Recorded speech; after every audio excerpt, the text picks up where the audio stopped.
First, let me just say thank you for being a member of the inner circle. A lot of weird things going on. Hunter Biden is charged with 2 violations of failure to pay income tax and 1 violation of unlawful possession of a firearm by a person who's prohibited because he was a drug addict. Um, he pled guilty to the 2 charges of tax evasion and will receive probation. His charge is contingent on Hunter being drug free for 2 years. And I'm assuming since he's living in the White House right now, the Secret Service will help keep him drug free. According to the tax information, Biden received taxable income in excess of $1,500,000 a year in 2017 and 2018. He owed over $100,000 in federal income tax each year. He did not pay the income tax due for either year. Penalties have built up and back in interest, and he's already paid about $1 million in back taxes and penalties. According to a statement from the Justice Department, quote, if convicted, he faces a maximum penalty of 12 months in prison on each of the tax charges and a maximum penalty of 10 years in prison on the firearm charge. Now, by comparison, rapper Kodak Black was convicted and charged to 3 years in prison for the same gun charge that Hunter got probation for. In 2019, then 22-year-old Black, who had prior convictions, was sentenced to more than 3 years in federal prison after pleading guilty to weapons charges.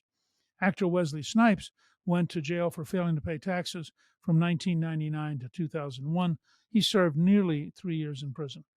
Speaker Kevin McCarthy on the Hunter Biden plea deal said, quote, it continues to show the two-tier system in America. If you are the president's leading political opponent, the Department of Justice tries to literally put you in jail and give you prison time. But if you're the president's son, you get a sweetheart deal. That's going to continue. It's going to grow. It's a big issue. Secretary Blinken was pathetic in going to China. In an interview with the NBC News, the Secretary of State suggested that both the U.S. and China should move past the spy balloon that China flew over the United States. When asked about the spy balloon, Blinken said, quote, we said what we needed to say and made clear what we needed to make clear in terms of this not happening again.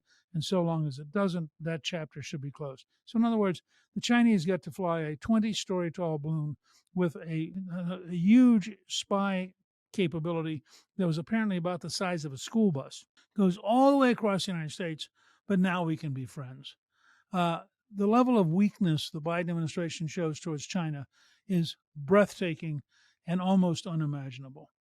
The Wisconsin election regulators mailed postcards to 116,000 inactive voters. This is really weird.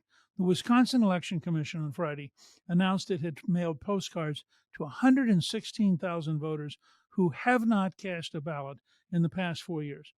The voters then have 30 days to respond before they'll be marked as inactive and will need to re-register if they want to vote again.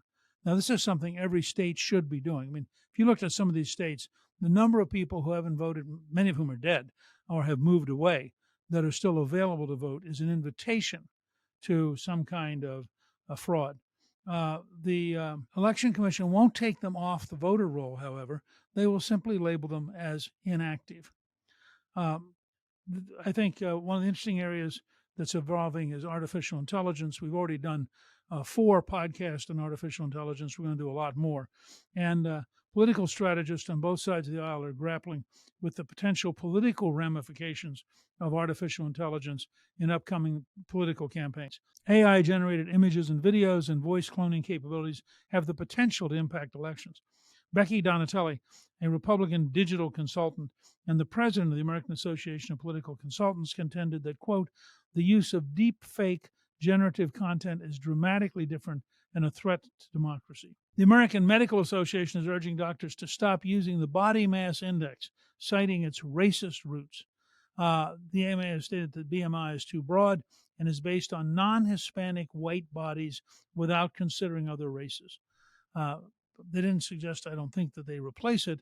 It's kind of a little bit weird. The student loan repayment program, for 3 years, student loan borrowers have not had to make monthly payments. By the way, as a general rule, it turned out that they tend to go deeper in debt, not save the money, but actually use it as an excuse to borrow even more money. Collectively, the borrowers are set to resume paying about $10 billion a month back into the federal government. It'll be interesting to see what the impact that is on retail sales. A lot of things coming along, and we're going to keep you informed. And I hope that you will tell your friends, if they're interested, that they can join Newt's Inner Circle. And of course, we also have Newt's World Podcast, and at Gingrich 360, we have 3 free newsletters a week. So we're going to continue to stay in touch. And I love when we have a chance to have a phone call or a Zoom meeting and everybody gets to ask questions. And we'll be having another one in the near future. My new book, March to the Majority, is now a bestseller, and it's available at Amazon, at Barnes & Noble, and at bookstores everywhere.